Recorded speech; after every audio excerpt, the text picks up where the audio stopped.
বর্ষা মৌসুমকে ঘিরে সবজির উৎপাদন এবং আবাদ কমে আসায় সেটির একটি প্রভাব পড়েছে কাঁচা বাজারে। আমরা সকাল থেকে মুন্সিগঞ্জের পাইকারি এবং খুচরা যে সবজির বাজার রয়েছে সেখানে ঘুরে দেখেছি। এখানে সবচাইতে বেশি চড়া দামে বিক্রি হচ্ছে কাঁচা মরিচ এবং কালাবেগুন। কালাবেগুন কিন্তু মান ভেদে ১২০ টাকা থেকে শুরু করে ১৮০ টাকা পর্যন্ত বিক্রি হচ্ছে। অন্য দিক থেকে কাঁচা মরিচ কিন্তু ২২০ টাকা থেকে ২৫০ টাকা কেজি দরে বিক্রি হচ্ছে। গাজর বিক্রি হচ্ছে ১১০ টাকা থেকে ১২৫ টাকা পর্যন্ত। এছাড়া অন্যান্য যেসব সবজি রয়েছে এর মধ্যে কিন্তু আপনার টমেটো বিক্রি হচ্ছে ১৮০ থেকে ২২০ টাকা কেজি দরে। পটল বিক্রি হচ্ছে ৭০ টাকায়, করলা ১৩০ টাকায়। তারপরে আপনার লাউ কিন্তু মান ভেদে আকার অনুযায়ী বিক্রি হচ্ছে ৬০ টাকা থেকে শুরু করে ১৪০ টাকা পর্যন্ত।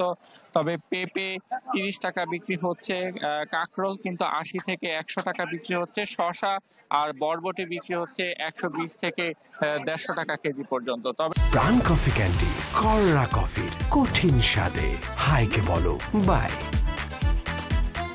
প্রাণ কফি ক্যান্ডি, হাইকে বলো বাই।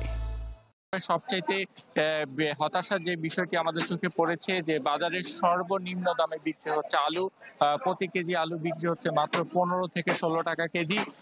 তবে অন্যান্য সবজির দর নিয়ে কিন্তু আমরা ক্রেতা বিক্রেতাদের সাথে কথা বলেছি। তারা বলেছে যে বাজার তদারকি না থাকার কারণে কিন্তু বাজারের যে পরিস্থিতি সেটি ঊর্ধ্বমুখী হচ্ছে। তবে এই নিয়ে কিন্তু নানা অজুহাত রয়েছে বিক্রেতাদের। তারা বলছে বর্ষা মৌসুমে সবজির আবাদ কমে আসায় সেটির একটি প্রভাব পড়েছে কাঁচা বাজারে। তবে সবচেয়ে বেশি যে বিষয়টি আমাদের চোখে পড়েছে, একই বাজারে একই সবজি কিন্তু বিক্রি হচ্ছে ভিন্ন ভিন্ন দামে। আমরা কোনো দোকানদারকে যে কাঁচামরিচ বিক্রি করতে দেখছি ২২০ টাকা বা অথবা ১৮০ টাকা কেজি, তো একই বাজারে অন্য দোকানদার কিন্তু সেটি বিক্রি করছে ২৫০ থেকে ২৬০ টাকা কেজি। এতে করে ব্যবসায়ীদের মধ্যে কিন্তু এক ধরনের সমন্বয়হীনতার যে অভাব সেটি কিন্তু স্পষ্ট হয়েছে এবং এই নিয়ে কিন্তু ভোক্তা পর্যায়ে ক্রেতারাও অভিযোগ করেছেন। ফলে দ্রুত বাজার তদারকির তাগিদ রয়েছে তাদের। শুভ, ধন্যবাদ আপনাকে। দর্শক, মুন্সিগঞ্জ থেকে বাজার পরিস্থিতির খবর জানাচ্ছিলেন সহকর্মী শুভ ঘোষ।